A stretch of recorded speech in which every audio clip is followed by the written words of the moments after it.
안녕하십니까. 오늘은 윤리학연구소 123번째 이야기, 조명론 6-1입니다. 이번에는 동서양 빛이, 이 인신론적 개념을 해서 좀 살펴보도록 하겠습니다.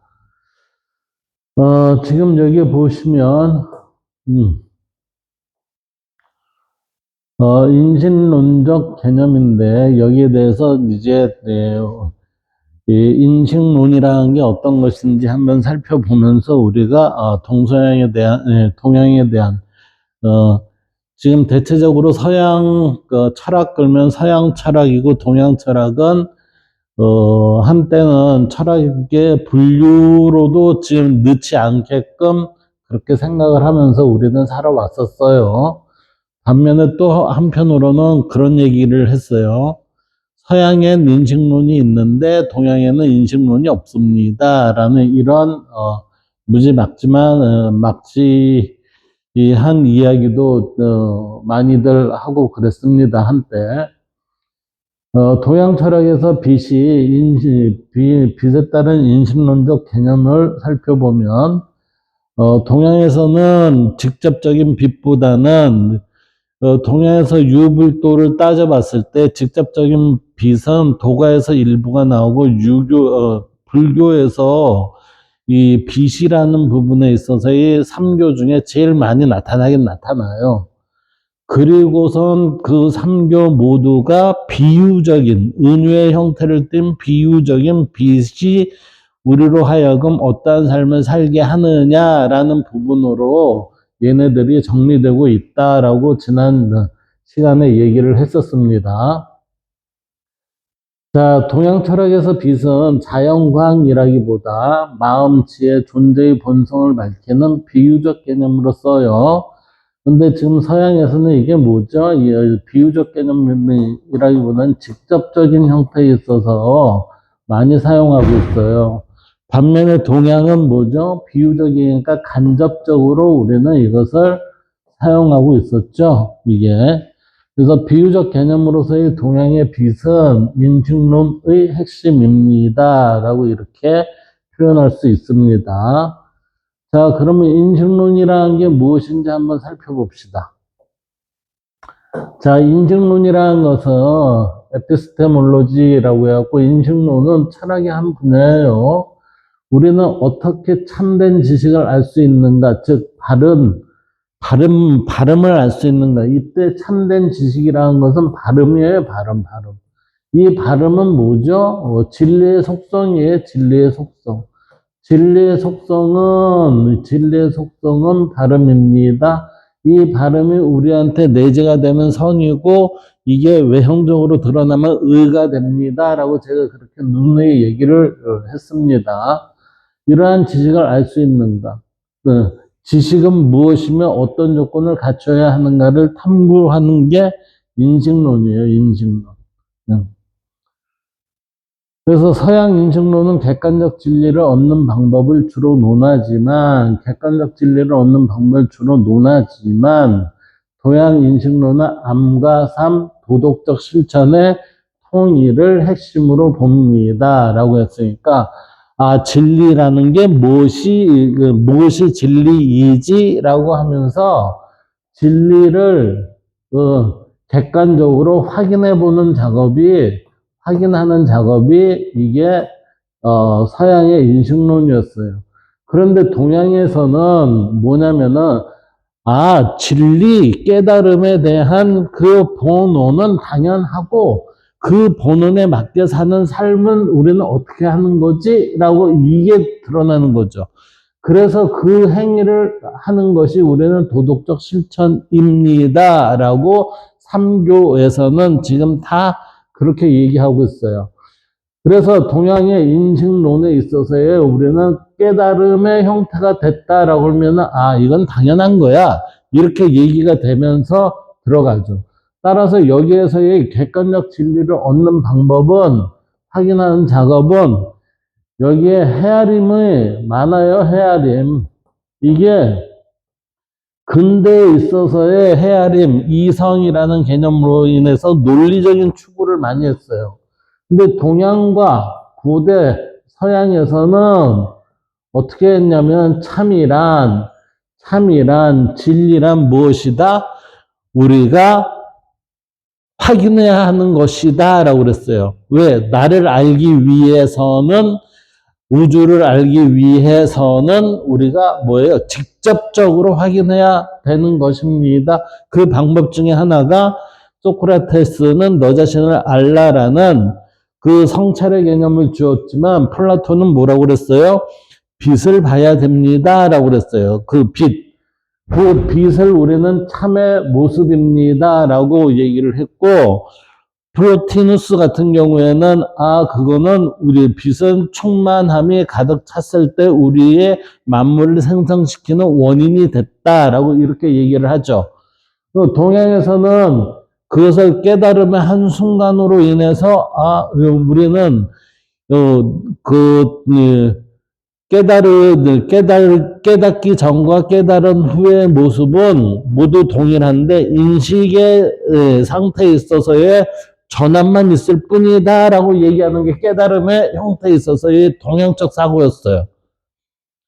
그러니까 동양에서는 이러한 참을 알므로 인해서 그 다음에 참의 모습은 이것이구나 하고 이 참대로 살아가는 게 중요했다는 거지. 세 번째 동양의 인식론은 알미란 무엇인가에 대해서 서양과는 다른 문제의식에서 출발을 해요.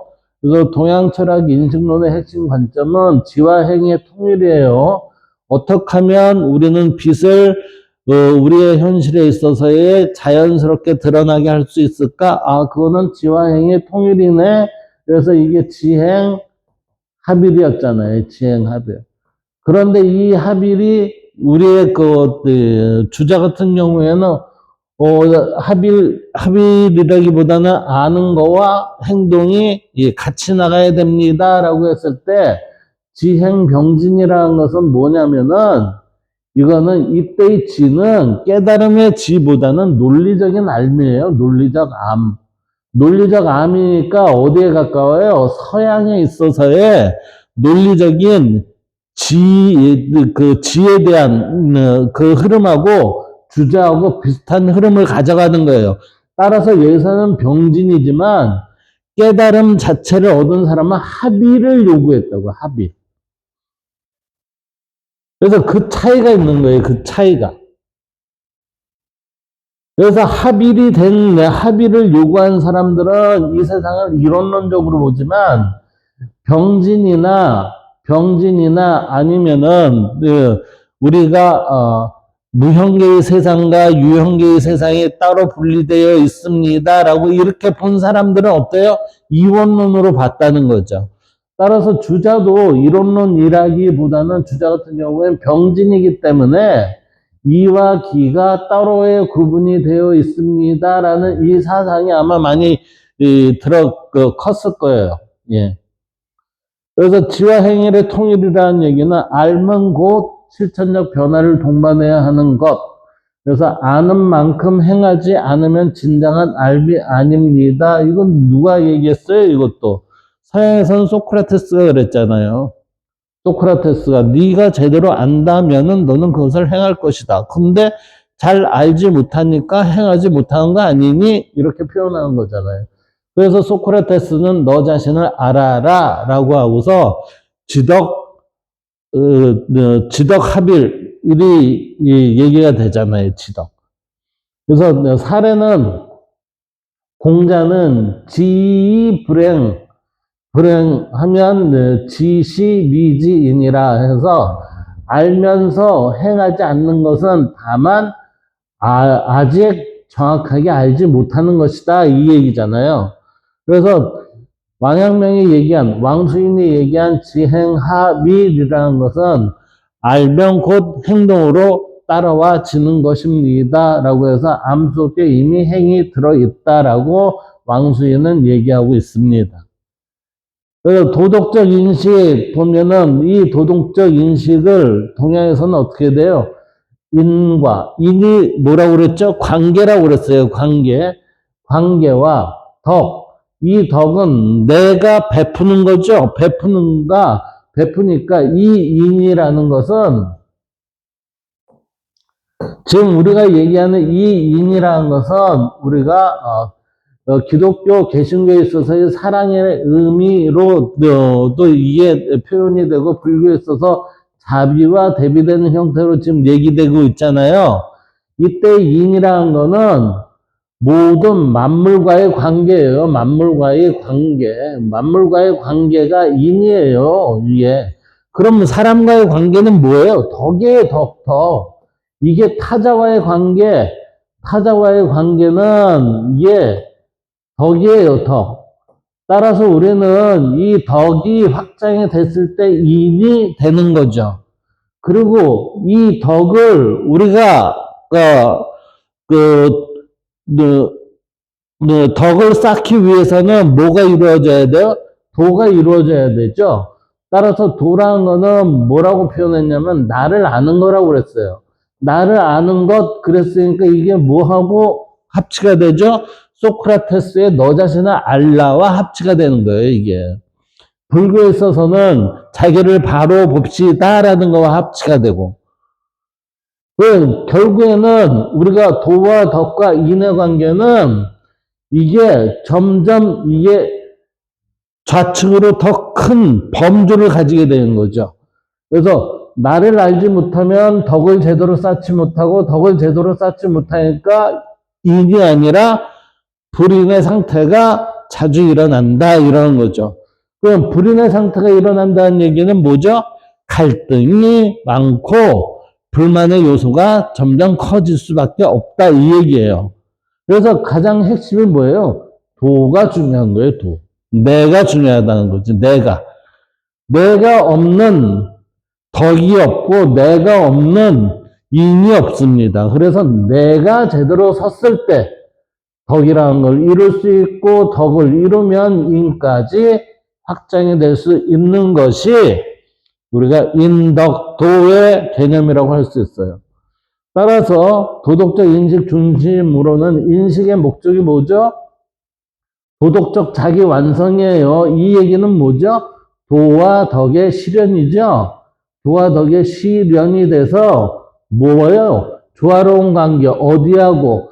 자연과 아니면 우주와 아니면 모든 타자 또는 만물과의 조화로운 관계를 갖도록 하여 선을 바라보는 마음 자체가 인식 능력이다 하는데, 구현을 하며, 이때 구현하는 그 내재적인 모습에는 뭐가 있어요?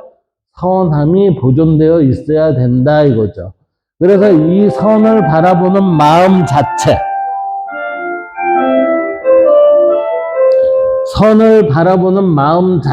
이게 곧 우리는 보존해야 될 것이고, 이 마음 자체가 인식 능력이고, 이 인식 능력을 바탕으로 나오는 게 뭐냐면은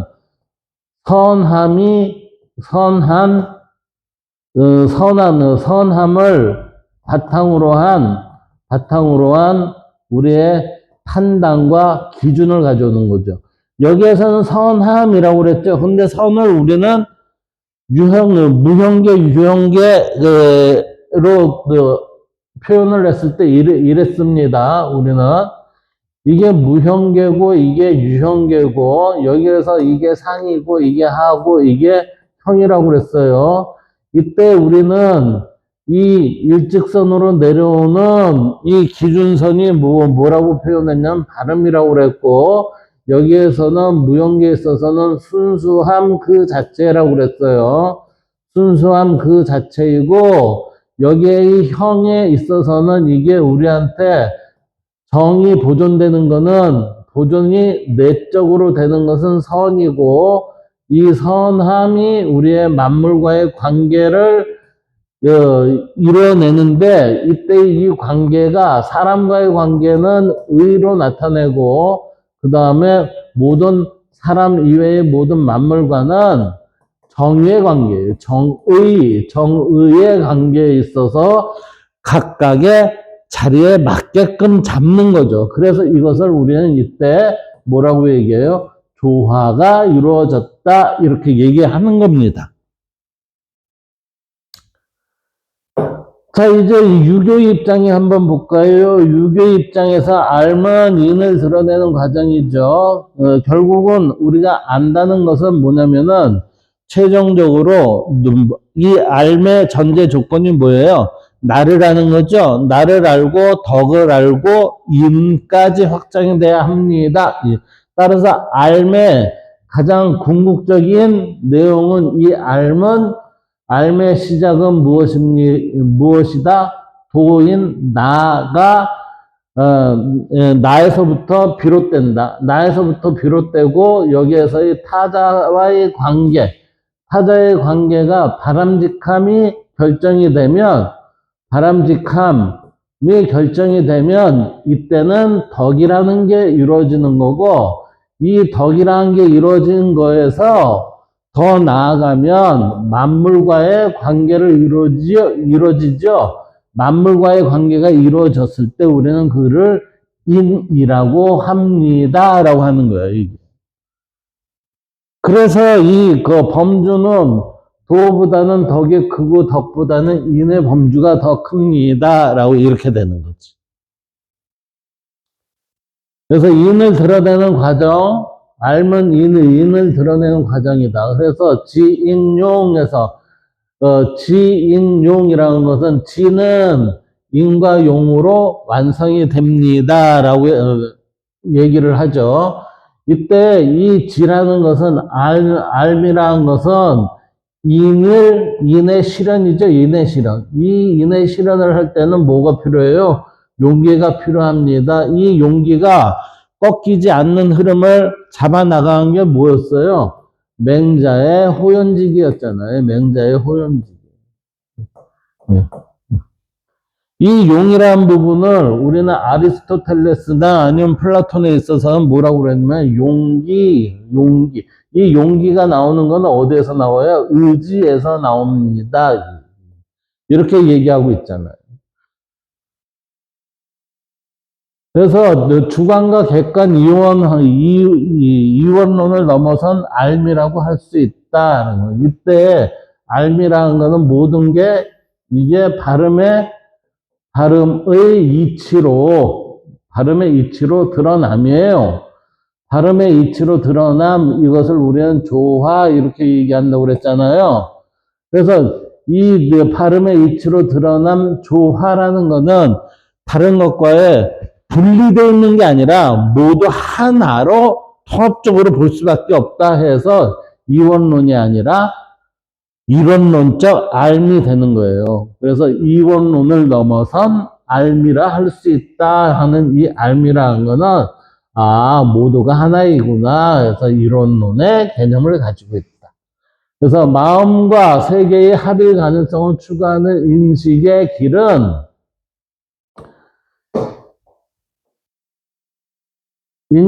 길은 내면과 외물의 상응 속에 열립니다. 그러니까 이게 결국은 내면과 외물이라고 그랬잖아요.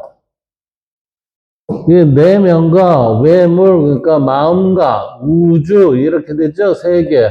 이 세계. 우주 세계가 어떻게 돼요? 서로 응하면서 열립니다 하니까 이때 이것은 상응 속에서 열립니다라는 얘기는 뭐예요? 유기적 관계를 맺게 됩니다. 이렇게 되는 거예요. 이게.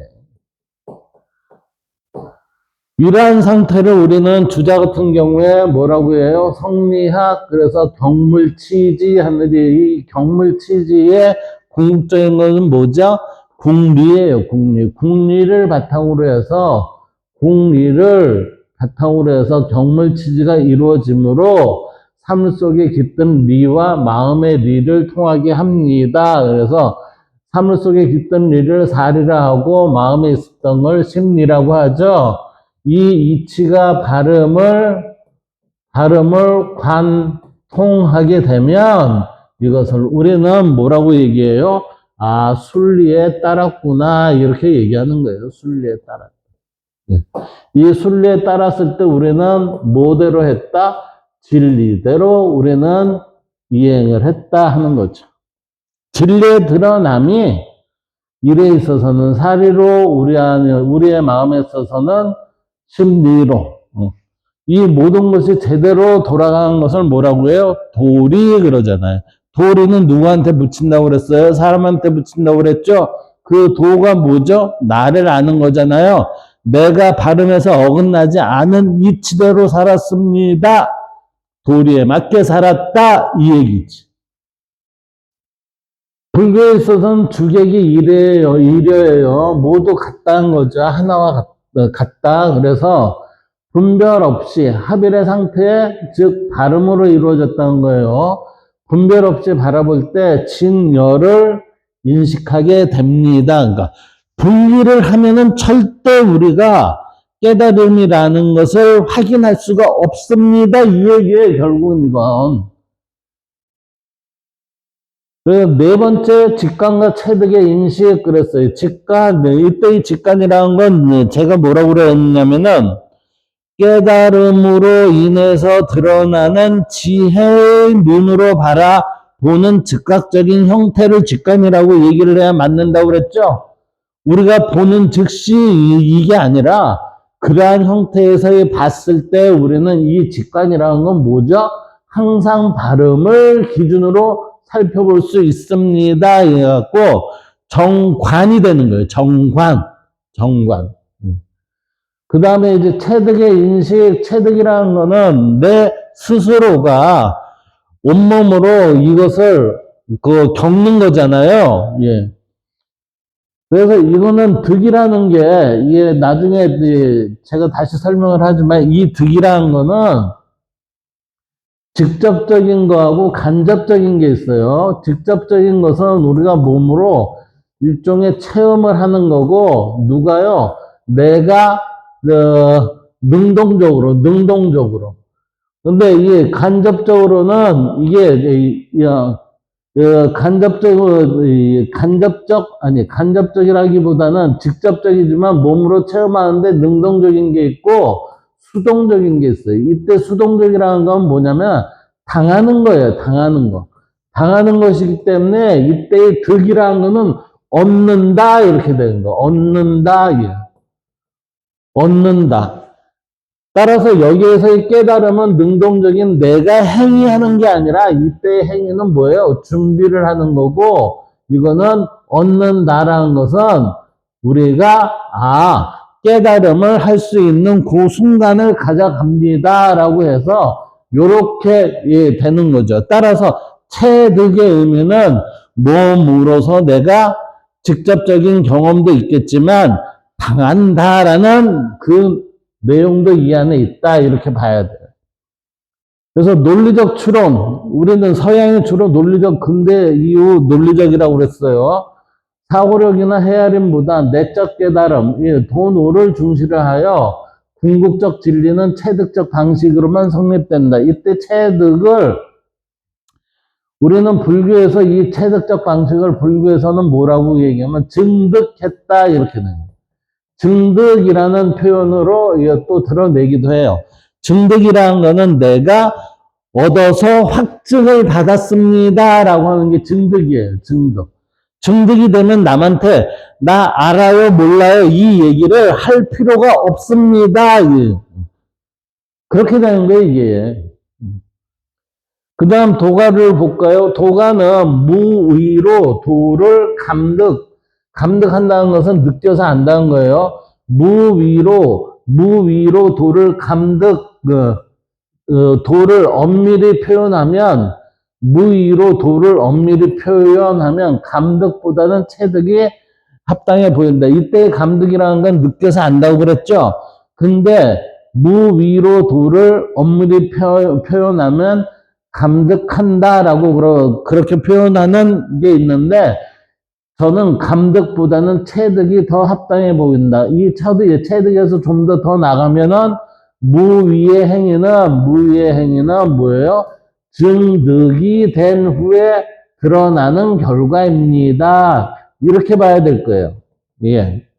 따라서 논리적 추론이나 언어 개념은 도를 가릴 뿐이지 진리를 드러내지 못합니다. 진리를 드러내는 것은 어느 것으로 드러낼 수 있다? 체득과 증등으로만 드러낼 수가 있다. 이렇게 되지. 그래서 도란 언어 이전의 것이기 때문에 도를 가릴 빈, 도를 언어나 이 개념은 도라는 것을 본래의 의미를 알지 못하게 가려버린다는 얘기죠.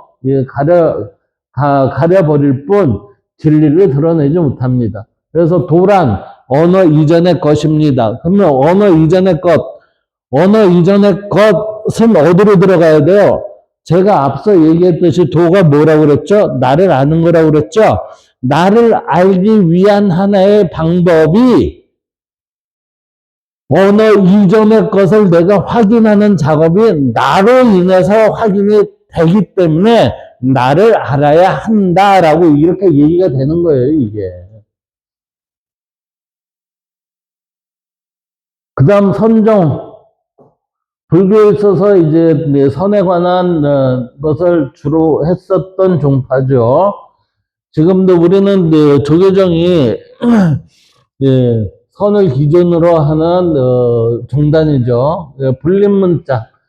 선종에서 불교에는 불림문자, 그러니까 문자로서는 우리가 어떤 것을 확연히 알 수가 없습니다라고 얘기하는 거예요. 그래서 깨달음은 문자로 전달되는 것이 아니라 마음에서 마음으로 전달되는 것입니다. 라고 해서 이심 전심 그랬죠. 이 얘기는 누구하고 했어요? 안한존자와 그 다음에 석가모니 부처님이죠. 석가모니 부처님이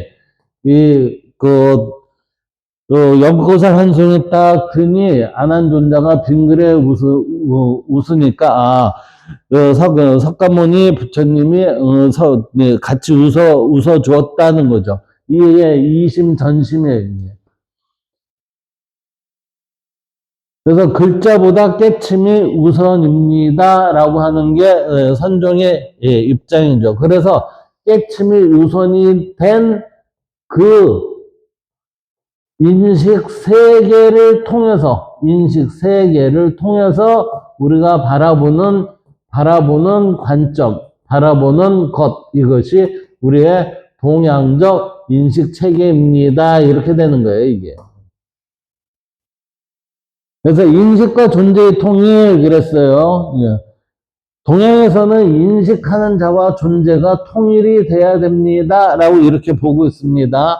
이게 서양에서 비트겐슈타인도 맨 마지막에 자기가 나이가 들으면서 이것을 제가 알기에는 주장을 했던 것 같아요. 그래서 알미 곧 존재 변화를 일으킵니다. 그래서 왕수인은 지행합일이고 주자는 지행병진입니다. 지행합일과 지행병진에는 차이가 있다고 그랬어요. 이거는 이론론에 가깝고 얘는 아직도 이론론보다는 이원론적 입장이 지는 게 아닌가라고 봐요. 왜 그러냐면 성리학 입장에 있어서는 성정리인데 이때 성정리에서 이게 이기론 있잖아요. 이기론을 각각 따로 봤기 때문에 이러한 현상이 일어나고 왕수인은 이기론의 입장이라 하더라도 이게 동일한 형태에 있어서의 드러났을 때의 모습을 심증리로 드러나게 한다. 이렇게 보는 거예요. 그래서 안다는 것은 곧 이 성이 이거예요. 아는 것은 본성을 아는 거예요. 그래서 알면 존재론적 전환이 이루어지고 성정리로 이어지면서 자기 본성을 아는 것, 이것이 진리와 합일이 됩니다. 그러니까 이 얘기는 뭐죠? 나를 바로 봅시다 라는 얘기와 자기를 바로 봅시다, 나를 알자, 너 자신을 알아라, 이 얘기가 다 동일한 거예요. 따라서 나를 바로 봅시다, 자기를 바로 봅시다나 너 자신을 알라나 이러한 것들은 뭐죠? 진리와 합일이 되는 천인합일의 경지를 얘기하는 거구나라고 이렇게 봐야죠. 이게 천인합일의 경지를 얘기합니다. 이때 천인합일의 경지가 이루어지면 우리가 근대 종교의 동학사상을 보면은 인내천이라고 그러죠. 사람이 곧 뭐예요? 하늘입니다. 라는 여기까지 이게 넘어가지는 거죠. 그래서 알매 비교, 동양 철학의 지는 안다는 것은 알면 도의 체득과 심성의 밝음을 드러내는 겁니다. 심성의 밝음이라는 것은 심성은 이게 뭐가 없죠? 심성의 본래 면목은 뭐예요? 본래 면목은 순수하고 선함 그 자체입니다. 그 선함 자체를 우리는 빛, 밝음으로 지금 드러내고 있죠. 오염되지 않는 거. 그래서 동양에서 알은, 지는 서양처럼 알아내는 기능보다 깨닫는 마음의 밝음과 밀접히 연결이 돼요. 그래서 유교에서는 알미, 이와 더불어 도덕적 덕의 하나로 이해되며 올바름을 분별하는 능력을 의미하고 있어요. 그래서 명자는 인간 마음 안에 선한 단서인 뭐가 있다고 그랬어요? 사단이 있다고 그랬죠? 이 사단인 측은지심, 수호지심, 사양지심, 십이지심, 이 사단 가운데 특히 십이지심을 지와 알과 연결해서 알미란 마음의 올바른 분별 능력임을 강조했습니다. 라고 했으니 이게 불교의 뭐죠? 정견의 입장을 갖는 것입니다. 이 얘기예요. 이게.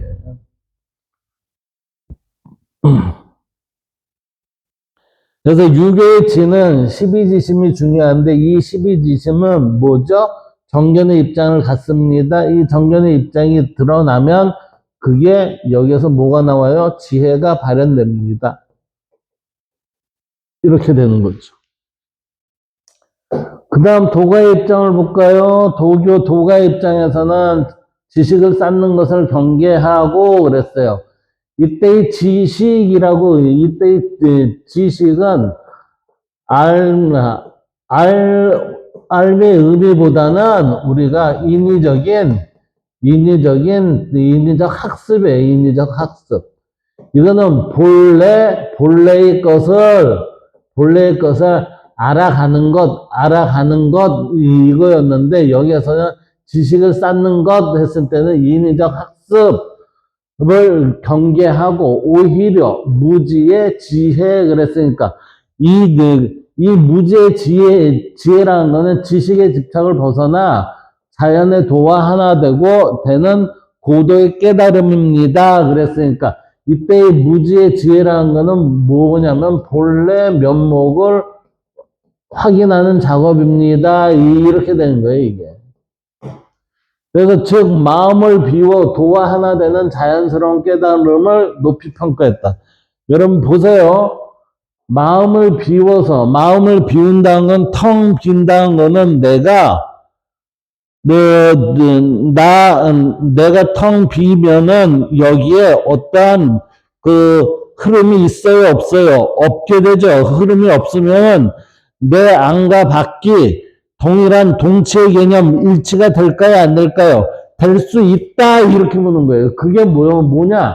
도와 하나 되는 자연스러움이 이루어지면 거기에서부터 깨달음이 드러나서 깨달음을 높이 평가했다, 이렇게 되는 거지. 그래서 장자가 말한 허명이라는 거는 이게 텅 비어서 맑게 해줬다는 거죠. 그게 뭐냐면 마음을 비워 밝음을 회복하는 것. 이것은 내가 텅 빈 마음을 가지고 있으면은 밝은 그 빛이 일치가 되는 그 동치의 값을 가질 수 있다라는 거예요. 그래서 이런 것으로 알미라는 것은 지적 추측이 아니라 본래의 밝음으로 돌아가는 것입니다. 라고 했으니 이 얘기는 결국은 뭐죠? 플라톤에 있어서의 레테강, 망각이라고 있잖아요, 망각. 우리는 본래 망각하지 않은 존재였었는데, 우리가 육신을 가지고 태어나면서 과거의 것을 망각하게 됩니다. 그러면서 진리를 우리는 상실하게 되죠. 이 상실된 진리는 원래 나한테 없었던 게 아니라 있는데 내가 모르고 있다 이거지. 그게 망각이잖아요. 이거 똑같은 거예요, 여기서도. 그래서 도가에서 얘기한 이 내용이나 플라톤에 있어서의 망각, 레테라는 의미나 제가 보기에는 같다라고 보는 거예요. 그래서 불가에서는 알미라는 것은 반야로 불리며, 그러니까 반야가 지혜죠, 지혜. 이때 알미라는 것은 깨달아 아는 것이니까 지혜가 드러납니다. 이렇게 되는 거지. 그래서 반야 바람을 했을 때 이 반야는 깨달음에 대한 지혜예요, 지혜. 그래서 모든 존재가 무상무와 영기로 이루어져 있음을 지혜롭게 보는 통찰력을 뜻합니다. 라고 하니까 깨달음의 결과가 반야입니다. 이런 거예요. 이는 지식이 아니라 직관적, 해탈적 지혜, 즉 집착을 끊고 실상을 보는 깨달음입니다. 라고 하는 거지. 따라서 반야는 깨달음입니다. 깨달음에서 드러나는 지혜입니다. 이렇게 되는 거예요.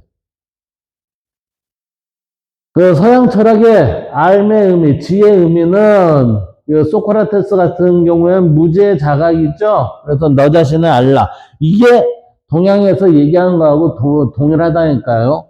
플라톤은 이데아의 직관이에요. 빛을 너 제대로 봤니? 이 얘기죠. 이 얘기는 네가 깨달음의 빛을 봤니? 이 얘기예요. 이게. 그래서 제가 보는 서양 철학의 고대 서양 철학이나 동양의 사상은 이 사람 소크라테스나 플라톤에 의하면은 이 사람들이 요구하는 것은 동양과 동일한 걸 요구하고 있었어요, 이게.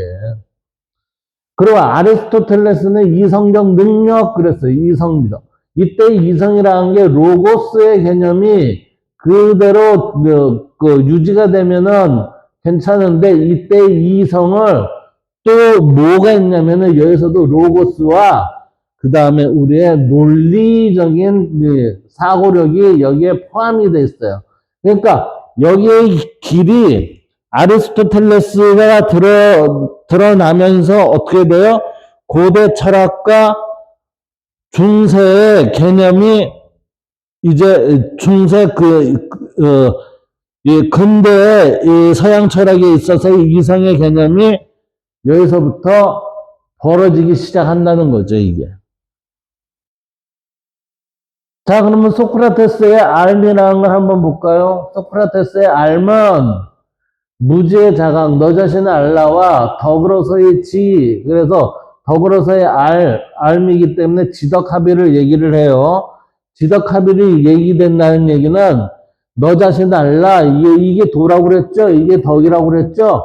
도덕이 제대로 드러나게 했니? 이거지요. 이게 지덕합의래요. 소크라테스의 지덕합의나 동양에 있어서의 도덕의 개념이나 뭐가 틀립니까? 다 똑같이. 그래서 소크라테스에게서 알의 핵심은 자신이 모른다는 것을 아는 것, 즉 무지의 자각입니다. 그는 인간이 참된 지혜를 얻지 못하는 가장 큰 원인을 아는 척하는 무지에서 보았고 모르면 모른다, 알면 안다 이렇게 정확하게 얘기를 해야 되는데 그게 뭐예요? 발음의 자세잖아요. 발음의 자세이자 태도이잖아요. 근데 아는 척을 하면 이 발음이 흔들리잖아요, 이게. 그러니까 여기에서 보았고 진정한 지혜는 참 발음은 자신의 한계를 인식하고 자신의 한계를 인식한다는 거는 나 그거 모르는데 이거를 인정할 줄 알아야 된다는 거지. 인식하고 계속해서 탐구하려는 태도에서 비롯된다고 보았다. 내가 모르면 어떻게 해야 돼? 궁리를 해야 되죠. 궁리를 한 후에 궁리의 결과가 경물치제에 이르러야 합니다. 라고 여기에서 지금 그렇게 표현되고 있잖아요. 따라서 지는 단순한 지적 지식이 아니라 삶의 올바름과 연결된 실천적 지혜이며 동양하고 소크라테스는 동일했어요. 덕은 곧 알미다 해갖고 지덕합일이라는 윤리적 지혜의 성격을 가진다. 즉 무엇이 선한가를 아는 사람은 반드시 그렇게 살아가게 된다는 점에서 이때 무엇이 선한가를 아는 사람이라는 거는 참 알을 아는 자들은 참되게 살아가게 된다는 점에서 알미라는 것은 곧 도덕적 삶의 원리이다라고 하니 동양과 일치하는 내용입니다, 이게. 플라톤의 암, 지의 의미는 이데아를 직관하는 영혼의 기억이죠. 그러니까 이 깨달음이에요. 망각하고 있었던 거를 우리를 제대로 찾아내게 하는 게 깨달음입니다. 깨달음. 그 깨달은 자를 여기에서는 철학자 그랬잖아요. 플라톤은.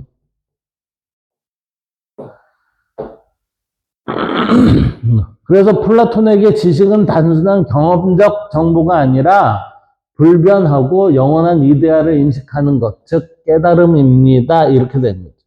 불변하고 영원한 이데아, 이게 뭐예요? 진리잖아요, 진리. 진리는 변할 수가 없어요. 진리는 시대마다 틀립니다. 시대마다 선함이 틀립니다. 아휴, 참 현대 들어서 별의별 얘기를 다 듣고 있는데 진리가 왜 변합니까? 선이라는 게 변할 수 있어요?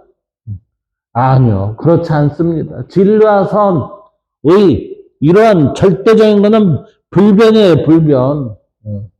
그래서 감각세계는 끊임없이 변하기 때문에 참된 알미의 대상이 될 수 없다. 그래서 참된 지는 영혼이 본래 이데아의 세계에서 보았던 진리, 그러니까 영혼이 본래 이데아에서 보았던 진리를 기억하는 과정으로 설명된다. 기억하는 과정으로 설명된다. 진리는 우리의 기억 속에 있어요. 근데 우리는 그 태어나면서 육신을 가지면서 어떻게 됐다고 그랬어요? 망각을 하게 됐습니다. 그러니까 우리는 이 망각된 진리를 다시 되살리는 거. 이게 뭐예요? 아나무네시스라고 해갖고 상기시킨다, 되새김한다, 기억해내므로 영혼이 본래 알고 있던 이데아의 진리를 다시 떠올리는 과정을 설명을 하는 게 플라톤의 알의 과정이었어요. 이때 알은 영혼의 정화와 철학적 사유를 통해 상기되는 것이며 이때 뭐예요? 영혼의 정화죠.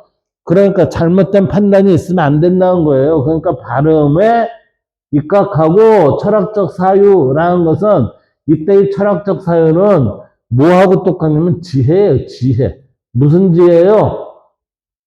우리가 깨달음에서 드러나는 지혜의 모습. 이 지혜를 통해서 상기되는 것이며 변화하지 않는 진리를 파악할 수 있어야만 에피스테메, 참된 지식, 참된 지식인 에피스테메를 알 수 있다라고 이렇게 얘기하는 거죠. 이때 에피스테메는 참된 지식이고 깨달음으로 인해 발현된 지혜입니다. 이렇게 봐야 돼요. 따라서 플라톤에게 지는 알미라는 것은 형이상학적 직관이자 영혼의 존재론적 상승과 깊게 결부된 개념입니다. 라고 볼 수가 있겠죠. 왜? 여기에서는 진리에 대한 개념이고 영혼의 존재론적 상승은 우리가 상기시켜야 합니다. 뭐로요? 지혜로서 이것을 반출을 해야 합니다. 이렇게 되죠. 이 반출을 통해서 그 반추자가 누가 돼요? 철학자가 됩니다. 이렇게 되는 거지. 네. 자, 그러면 여기에서 기억이라는 거 상기한단 아나무네시스라는 얘기를 한번 살펴봅시다. 아나무네시스는 플라톤에 따르면 감각세계는 끊임없이 변화하고 불완전하기 때문에 여기에서 얻어지는 지식은 의견일 뿐 참된 지식이라 될 수 없습니다. 반면 이데아의 세계는 영원 불변 완전하면 참된 지식이 대상이 된다. 이게 진리라는 거죠. 진리의 또 다른 표현으로 이데아라고 쓴 거예요. 이데아. 그러나 인간은 태어나면서 이데아 세계를 직접 보지 못한다. 이 얘기를 뭐예요? 인간은 태어나면서 그랬으니까 육체를 가지면서 이데아 세계를 직접 보지 못해요. 그럼에도 인간이 정의, 아름다움, 선함과 같은 보편 개념을 이해할 수 있는 이유는 무엇인가? 왜? 얘네들은 정의, 아름다움, 선한 같은 경우에는 참된 지식인 진리의 속성을 지닌 것들이잖아요. 그러니까 진리의 일부라는 거지. 따라서 바로 영혼이 태어나기 이전에, 그러니까 육체를 가지고 내가 이 세상에 드러나기 이전에 이미 이데아를 보았기 때문이다. 우리가 선하고 아름답고 정의로운 것들은 뭐예요?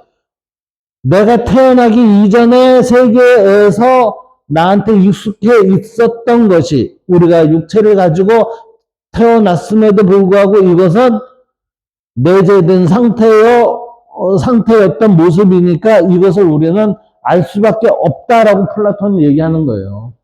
따라서 지금 우리가 새롭게 배운다고 느끼는 것은 사실 새로운 지식을 얻는 것이 아니라 영혼 깊은 곳에서 이미 알고 있던 진리를 다시 떠올리는 것, 즉 기억시키는 거죠. 그걸 상기예요, 상기. 이게 바로 아나무네시스의 기본 구조입니다. 이렇게. 자, 이제 아나무네시스의 핵심 내용을 보면 이래요. 이 아나무네시스는 우리가 태어나기 이전의 세계의 것을 겪었다는 거죠. 그러니까 영혼의 선재성입니다.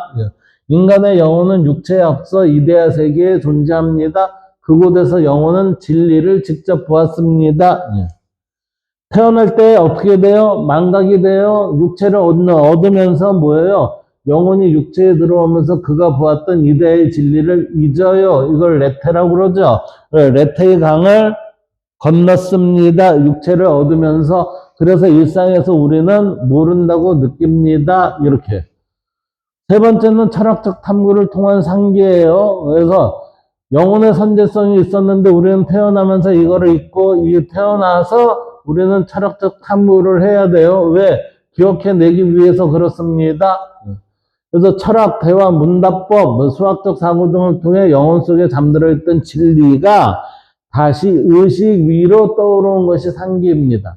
그래서 플라톤은 이를 마치 출산을 도와주듯 진리를 이끌어내는 과정이라고 보았다. 이게 소크라테스의 삼파술과 연결이 되는 거잖아요. 그리고 네 번째는 뭐예요? 이게 학습은 기억해내는 것입니다. 그러니까 내가 새롭게 배우는 게 아니라 나한테 원래 있었던 그 이전의 것을 내가 기억해내는 것입니다. 이렇게 되는 거지. 그러므로 학습은 새로운 정보의 획득이 아니라 본래적 진리의 재발견입니다. 지식은 외부에서 들어오는 것이 아니라 영혼 안에 이미 있는 것이 드러나는 과정입니다. 이 세상에 새로운 것은 없습니다. 라고 하는 얘기하고 똑같잖아요. 이게 아나무네시스에 대한 이야기입니다. 아나무네시스에 대한 이야기. 플라톤 대학편에서 예시가 되길 이거에 대한 예시가 이래요. 노예 소년이 수학 문제를 배우지도 않았는데 풀었대요. 정사각형 면적 2배 만들기를 그 아이가 풀었대요. 이 얘기는 뭐예요? 문답을 통해 해결한 장면이 대표적이다. 플라톤은 이를 통해 지식은 경험에서 나오지 않는다는 점을 강조하고 소년이 해답을 찾는 과정이 바로 뭐예요? 상기라는 의미이다라고 이렇게 얘기를 하죠. 그 다음에 파이드로스 편에서는 영혼의 이데아 세계에서 참된 존재의 모습을 보고 있었다는 설명이 등장을 하고, 파이돈 편에서는 동일성, 아름다움의 자체 등과 같은 보편 개념 인식의 근거로 상기를 제시하기도 합니다. 그 다음 이제 아나무네시스의 철학적 의미를 볼까요? 아나무네시스의 철학적 의미는 보세요. 인식론적 의미, 참된 알은 감각보다 영혼이 이성적 직관적 기억에서 온다. 따라서 인식의 근원은 뭐예요? 경험이 아니라 존재 자체에 있다. 인식의 근원은 어디에요? 존재 자체에 있다. 지금 이 1번 말을 보면은, 이 문장을 보면 결국에는 이거는 뭐하고 똑같아요? 동양에 있어서의 인식 체계가 얘 1번하고 똑같은 거예요. 이게 인식론적 의미. 그런데 왜 동양에 인식론이 없다라고 얘기하는 게 그냥 말이 됩니까? 이 일본향의 인식론적 의미는 참된 알은 뭐예요? 인식의 근원인 존재 자체에 있다. 이게 뭐예요? 결국 깨달음이잖아요. 깨달음. 이것을 확인하는 작업이 깨달음이잖아요. 결국은 여기에서의 깨달음에 있습니다. 예, 깨달음에 있습니다. 예. 동서양 모두 깨달음을 통해서 인식론의 바른 인식 체계를 얻을 수 있다. 이렇게 얘기하고 있잖아요. 그 다음 존재론적 의미. 영혼은 일시적 존재가 아니라 육체 이전 이후로 이어지는 불멸적 실체이다. 교육 철학적 의미는 교육은 지식을 주입하는 것이 아니라 영혼 속의 진리를 깨우는 과정입니다. 즉 열린 마음, 스스로의 깨달음의 핵심입니다. 라고 이렇게 보고 있고, 네 번째 정화의 의미, 카타르시스예요. 우리는 육체를 얻으면서 어떻게 돼요? 오염이 됐다 이거지. 진리를 제대로 볼 수 없게끔 우리가 오염이 돼 있기 때문에 영혼의 기억은 욕망, 집착, 감각적 혼탁으로 가려진다. 철학은 이 혼탁을 씻어 영혼의 본래적 밝음을 회복하는 길이에요. 그래서 이 점에서 플라톤의 상기라는 아나무네시스는 동양의 명승연성과도 평행 구조를 가집니다. 마음을 밝히고 본성을 본다 이거지. 그래서 얘기, 대학 첫 문장에 대학지도 제명명덕 그랬어요. 대학의도는 뭐라고 그랬어요? 큰 학문의 길은 밝은 덕을 드러내는 데에 있습니다. 그랬어요. 이 밝은 명덕이라는 건 뭐죠? 애초에 우리가 가지고 있다 그랬잖아요, 이게. 그래서 아나무네시스란 영혼이 태어나기 전에 이미 보았던 이데아의 진리를 철학적 탐구를 통해 다시 기억해내는 과정이며, 알을 상기로 보는 플라톤식 인식론의 핵심 개념이 아나무네시스이다라고 이렇게 보는 거죠. 그 다음 아리스토텔레스의 지혜, 알의 의미예요. 이 아리스토텔레스는 경험에서 출발해 원리를 파악하는 이성적 능력 그랬어요. 이때 경험이라는 게 우리가 얘기하는 경험 그랬을 때는 이게 복잡해요. 이 경험이라는 표현을 어떻게 드러내야 되는가라는 것이 이게 상당히 좀 복잡합니다. 우리가 모두 체험이 된 게 경험일까? 아니면 직접 경험이 있고 간접 경험이 있죠? 직접, 간접. 내가 몸소 겪은 것을 우리는 직접 체험이라 하고, 다른 사람의 경험을 듣거나 보거나 해서 얻어드는 거, 이런 것들을 간접 경험 그러잖아요. 그래서 경험에서 출발해 원리를 파악하는 이성적 능력입니다. 자, 이러한 이성적 능력에 아리스토텔레스는 세 가지로 설명을 하고 있어요. 이 이성적 능력은 지혜의 세 종류로 프로나시스라는 얘기하고 소피아, 그 다음에 테크네라는 세 가지 지혜의 세 종류를 얘기합니다. 이 지혜의 세 종류가 곧 이성적 능력이에요. 그러면 아리스토텔레스는 플라톤의 초월적 이데아론, 초월적 이데아가 뭐였죠? 진리였어요. 예, 벗어나 알을 경험과 관찰을 토대로 사물의 보편적 원인과 원리를 파악하는 이성적 능력으로 보았습니다. 이때 이성이라는 건 깨달음의 의미가 아니죠. 그런데 여기에 보면 일부 들어가 있어요. 네. 아리스토텔레스는 알을 여러 단계로 구분했는데 실천적 지혜는 프로나시스. 이게 뭐죠?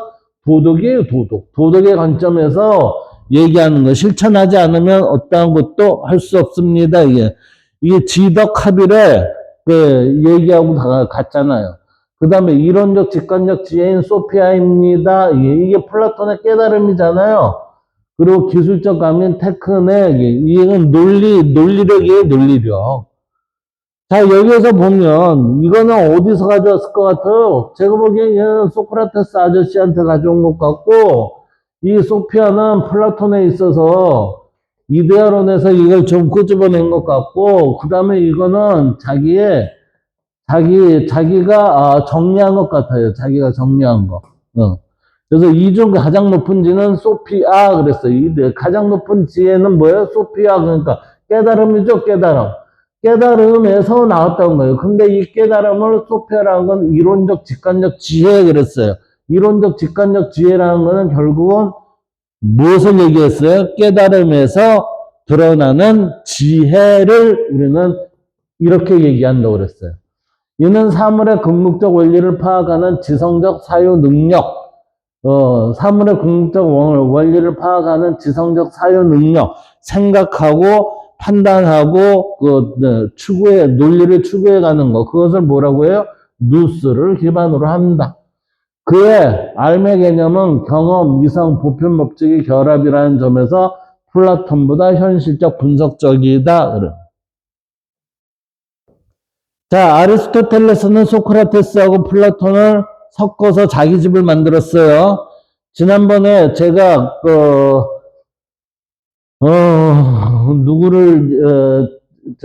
데카르트 얘기했죠. 데카르트가 자기 집을 짓기 위해서 누굴 끄집어들였어요? 아우구스티누스를 끄집어들여갖고 상층을 구성하고 중간하고 아래층은 자기가 구성을 해서 하나의 온전한 집을 마련을 했죠. 그거와 마찬가지로 아리스토텔레스도 소크라테스와 플라톤 여기에서의 집의 도구를 가져와서 자기 집으로 하나를 지금 만들어 놨다. 그렇게 보여집니다. 그래서 아리스토텔레스의 지, 알미라는 거는 경험에서 출발해 원리를 파악하는 이성적 능력 그랬어요. 그래서 지혜의 세 종류라고 그래서 소피아, 프로나시스, 테크네라는 세 가지가 있다고 그랬죠.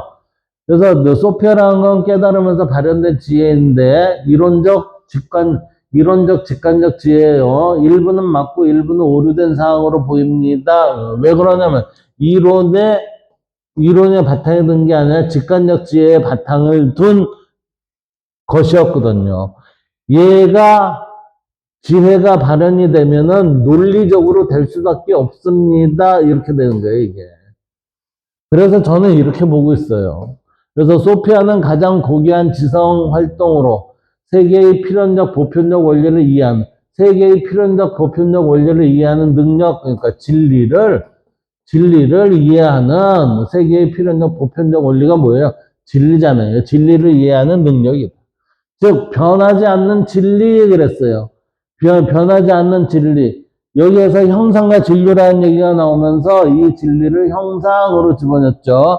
그래서 원인, 존재의 근본 구조를 순수한 이성으로 사유하는 인간의 최고 이성 능력 그랬어요. 이것을 소피아. 자, 대상은 불변적, 보편적 진리를 나타내는 건데, 여기에 사례를 보면 존재론, 수학적 원리, 형이상학, 이런 것들을 불변적, 보편적 진리라고 보고, 여기에 대한 작동 방식은 순수 이성, 노에시스를 통해서 얘네들을 확인할 수 있다. 순수 이성이 됐다는 것은 결국은 뭐죠? 깨달음의 지혜를 얻게 됐다. 이 얘기예요, 이게. 그래서 진리를 이해하는 것 자체, 이때의 목적은, 소피아의 목적은 뭐예요? 진리를 이해하는 것 자체고, 여기에 대한 특성은 실천적 생생과 무관한 관조적 삶의 토대가 됩니다. 왜 그러냐면, 결국은 이게 평정심이나 아니면 부동심과 같은 아타락시아나, 아테파이아, 얘네들과 이게 같이 연결되는 그러한 흐름이기 때문에 그래요.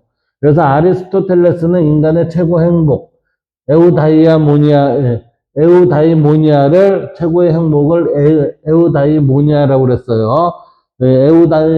에우다이모니아를 소피아가 이끄는 관조적 삶에서 찾았다. 이렇게. 자, 두 번째 프로나시스, 실천적 지혜죠. 실천적 도덕적 관점이에요. 프로나시스는 윤리학의 핵심으로 어떻게 살아야 하는가, 행위의 올바름을 판단하고 실천을 이끄는 지혜입니다. 이게 불교에서 이 행위의 올바름 판단하는 게 정견의 입장이죠. 그 다음에 실천을 하는 지혜를 이끄는 게 뭐예요? 맹자의 천형이에요, 천형. 이치에 따라 살아가는 거, 밟아나가는 거. 그래서 프로나시스는 변하지 않는 진리를 다루지 않고, 왜요? 이게 중형적이기 때문에 그래요, 중형적. 중형적, 중도적이기 때문에 이게 뭐예요? 상황에 따른 진리 구현이 각각 틀려지기 때문에 그렇습니다. 진리가 틀려지는 게 아니라 진리에 적용하는 상황이 틀려요. 그게 중형, 중도 이렇게 되는 거예요. 그래서 그 대상은 변화하고 개별적이며 상황 의존적, 중형적, 중도적인 현실 세계이다. 그래서 추상적 지식보다 상황을 읽는 능력, 그 다음에 정서적 균형, 경험이 함께 작용을 할 수밖에 없습니다. 이렇게 되는 거지, 이게. 그래서 대상은 인간의 행위와 선택으로 윤리적 실천이 되는 거고, 작동 방식은 숙고, 경험, 직관이고, 목적은 올바른 행동을 선택하여 좋은 삶을 만들어가는 것. 특성은 단순한 알미 아니라 실천적 판단 능력까지 들어가는 거죠. 따라서 아리스토텔레스는 덕적 삶은 프로나시스 없이 성립할 수 없다고 보았다. 이렇게. 그래서 테크네는 제작적 기술, 제작적 지식이나 기술을 얘기해요. 이건 논리적이에요. 어떻게 보면 도구라고 얘기하는 거죠. 논리적인 도구. 그래서 테크네는 어떤 것을 만드는 능력을 말합니다. 그러니까 이게 도구라는 얘기예요. 그래서 예술가, 장인, 의사, 건축가 등이 갖는 생산력 능력, 이 생산력 능력을 포이에시스라고 그래요. 여기에 해당하는데 테크네는 이 도구는 단순한 기능적 기술이 아니라 어떤 목적을 향해 사물을 구성하는 이성적 능력입니다. 그래서 이러한 테크네에 대한 대상은 제작, 생산, 기술적 활동이고 작동 방식은 절차적 지식, 훈련된 반복을 통해서 이루어지고 목적은 결과물의 생산이 있는 거고 특성에는 규칙, 방법, 절차를 통해 재현 가능한 지식, 즉 테크네는 잘 만드는 법을 아는 지혜이다 라고 그랬으니까 도구적 지혜 이렇게 되는 거죠. 그럼 지금 아리스토텔레스에 있어서의 알의 문제가 소피아, 프로나시스, 테크네의 관계를 살펴보면 세 개가 이어지는 관계를 살펴보면 서로 다른 인식 능력의 삼분법이죠. 그러나 우리의 현실에서는 이 세 개가 뭉쳐져야 합니다. 이렇게 되는 거예요. 아리스토텔레스는 인간의 지성을 이론적, 실천적, 생산적으로 분명하게 구분했어요. 그래서 소피아 같은 경우는 진리를 관조하는 능력이고 프로나시스는 행위를 잘 선택하는 능력, 테크네는 무언가를 잘 만들어내는 능력이에요. 이 셋은 기능, 목적, 대상이 모두 다르죠. 그러나 이 하나가 엮어졌을 때 하나의 어떠한 것이 형성이 되는 거예요. 그러나 서로 보완적 관계입니다. 프로나시스는 소피아를 필요로 하고 선이 무엇인지, 인간이 향해야 하는 목적이 무엇인지에 대한 보다 근본적 통찰이 있어야 실천적 판단이 정당한 방향을 가집니다. 그러니까 판단 하에 이게 옳구냐, 옳고 그름을 선택해서 내가 행위를 한다는 거죠. 그리고 테크네는 프로나시스와 혼동되어서는 안 돼요. 아무리 기술이 뛰어나도 그것이 어떤 상황에서 어떻게 사용되어야 하는지는 이건 프로나시스의 영역이에요. 그래서 의사는 기술적으로 치료할 수가 있지만 어떤 치료가 선한 선택인지는 실천적 지혜가 판단한다. 이때 이 실천적 지혜가 뭐죠? 이 프로나시스라는 거예요. 그래서 소피아는 최고형의 지혜이지만 실천의 영역에 직접 개의하지 않는다. 실천의 영역에 직접 개의하는 건 프로나시스죠. 그러나 이론적 이해는 인간의 세계를 더 깊이 이해하고 실천의 올바른 기반을 제공한다. 자, 세 번째, 인간의 삶에서는 프로나시스, 실천적 지혜가 중요해요. 이 얘기는 뭐죠? 우리는 행위가 중요합니다. 라는 얘기예요. 선한 마음보다 선하게 행위하는 그 자체가 더 중요합니다. 우리는 실천하지 않으면 어떠한 것도 바뀌지 않고 나 자신도 바뀌지가 않아요. 그래서 아리스토텔레스는 최고의 행복은 소피아의 관조적 삶에 있다고 말했지만 대부분의 인간에게 실질적으로 필요한 것은 뭐예요? 실천적 지혜라고 강조를 했습니다. 그때나 지금이나 똑같습니다. 사람이 뭐 틀려진 게 있겠어요? 그래서 소피아가 이성적 정점이라면 프로나시스는 현실 세계에서 행복을 실현하는 중심적 지혜다. 그래서 소피아는 변하지 않는 진리를 관조하는 이론적 지혜, 프로나시스는 윤리적 상황에서 올바르게 선택하는 실천적 지혜, 테크네는 목적을 가지고 무언가를 생산하는 기술적 지식이며 이 세 가지는 대상과 목적은 다르지만 인간의 이성적 삶을 구성하는 상호 보완적 능력이다 하니까 세 개 다 뭐예요? 필요로 한다 이렇게 되는 거죠.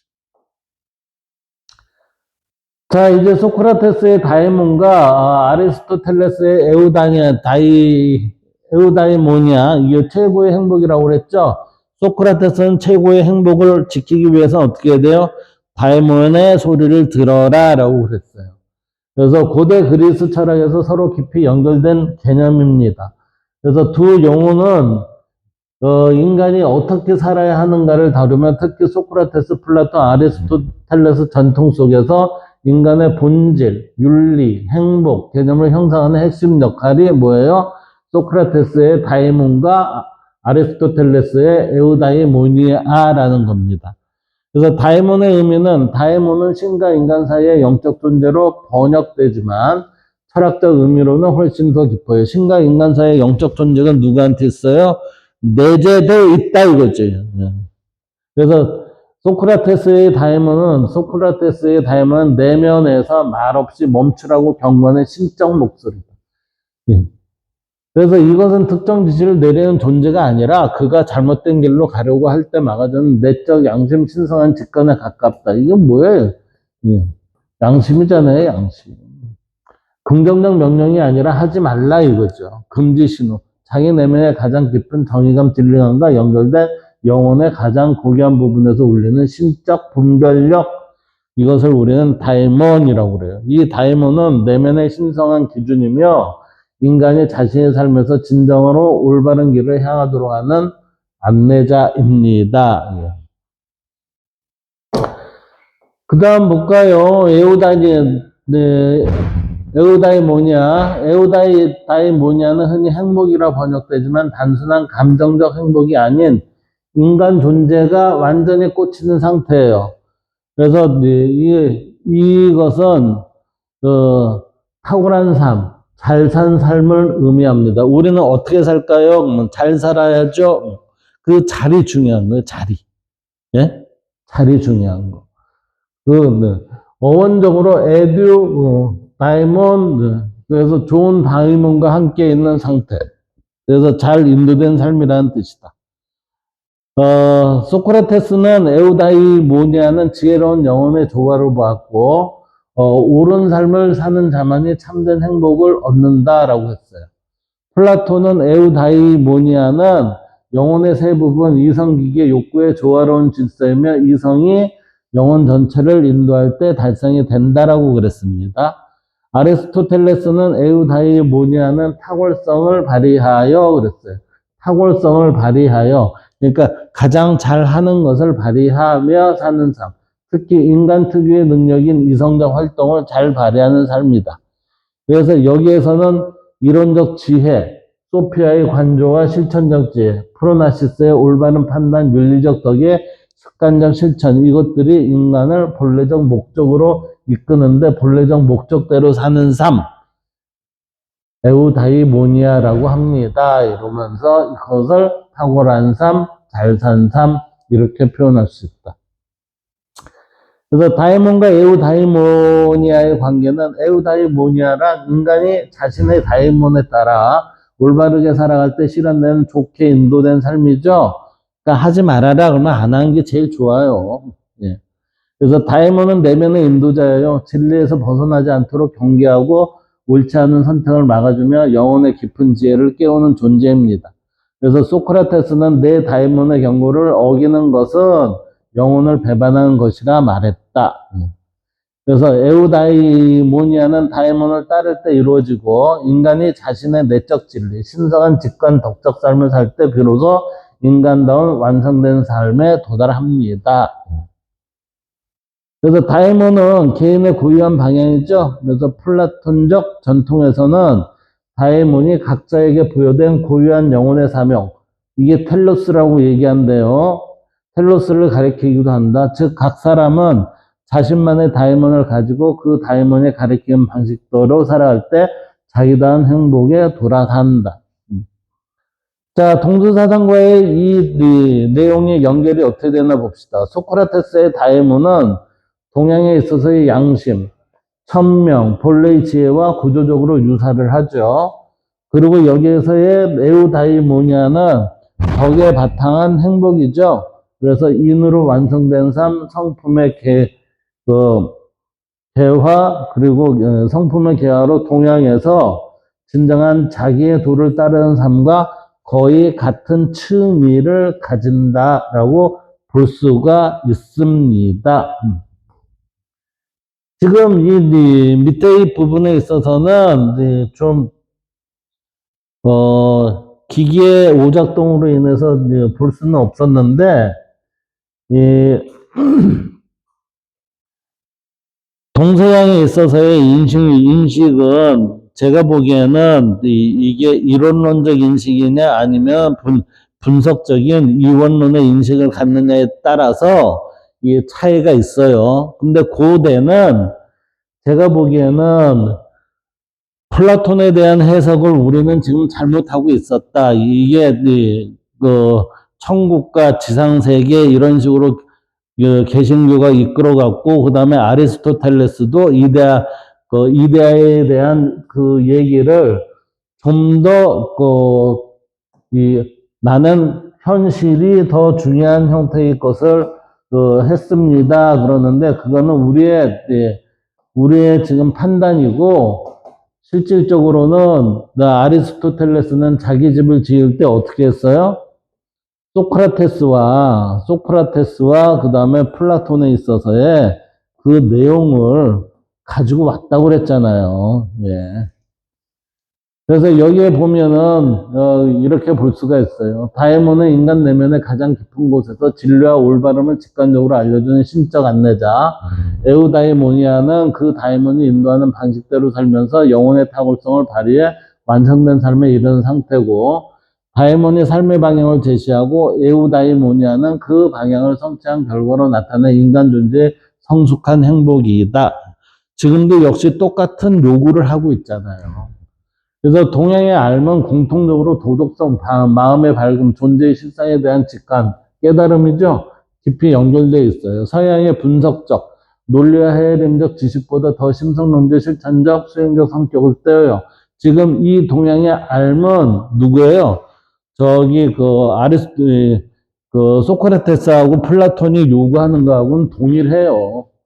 그래서 정리하여 살펴보면 서양의 소크라테스는 나는 모른다라는 무지의 자가에서 출발하는 윤리적 지혜이나, 플라톤은 이데아를 기억하고 직관하는 영혼의 형이상학적 지식, 망각을 우리는 다시 회복해야 됩니다. 그랬잖아요.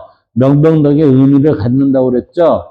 그래서 아리스토텔레스는 경험과 관찰을 토대로 원인을 파악, 이성적, 분석적 지혜, 그러니까 여기에서 우리는 지금 이게 갈림길이 있었던 거예요. 처음에 이론론과 이원론에 대한 갈림길은 플라톤이 아니라 플라톤을 해석한 자들과 아리스토텔레스에서 이게 시작이 됐다. 그래서 동양 철학은 도의 체득, 심성의 밝음, 실상에 대한 직관적 도덕적 지혜, 이것이 곧 뭐하고 동일해요? 소크라테스와 플라톤의 합과 견해는 같은 것으로 저는 보고 싶습니다. 이렇게 되는 거예요. 그래서 123번째 첫 번째 이야기는 여기서 끝내도록 하겠습니다. 감사합니다.